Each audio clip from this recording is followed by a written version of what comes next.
నీవు దేవుని వలన కృప పొందితివి.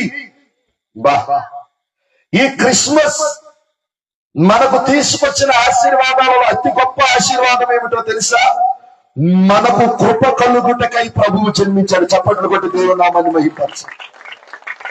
యోహాను సువార్తలో ఉంది, మోషే ద్వారా ధర్మశాస్త్రము కలిగెను, యేసుక్రీస్తు ద్వారా మనకేమి కలిగిందండి? కృపయు సత్యము కలిగెను.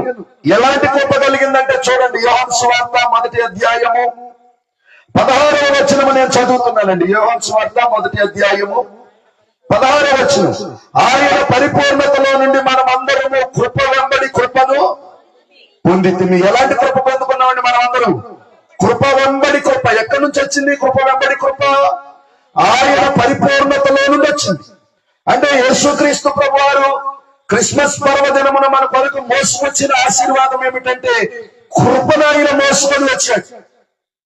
అందుకని వాక్యం చెబుతుంది, ఆయన కృప సత్య సంపూర్ణుడిగా మన మధ్య నివసించను.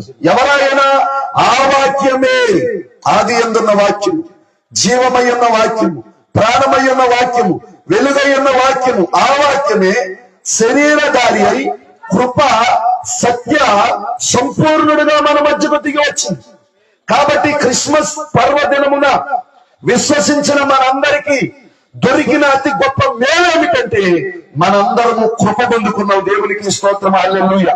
ఈ లోకంలో మనకంటే జ్ఞానులు ఉన్నారు, చదువుకున్న వారు ఉన్నారు, ధనమున్న వారు ఉన్నారు, పొలములు ఉన్నవారు ఉన్నారు, అపార్ట్మెంట్లు ఉన్నవారు ఉన్నారు, అధికారాలు ఉన్నవారు ఉన్నారు. కానీ ఎవరికి దొరకనిది మనకే దొరికింది ఏంటంటే దేవుని కృప. దేవునికి స్తోత్రం, హల్లెలూయా.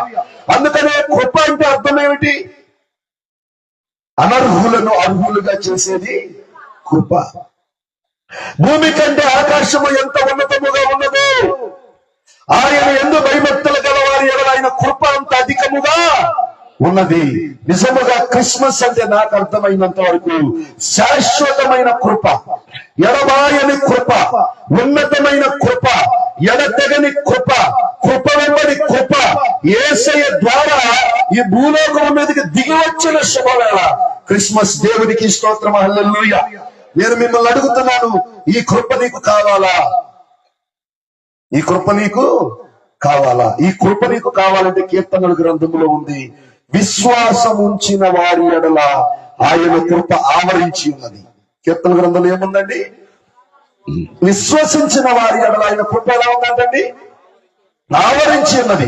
నిజముగా నీవు నమ్మితే నువ్వు కృపను పొందుకుంటావు. ఎంత కృప నీకున్నా నీవు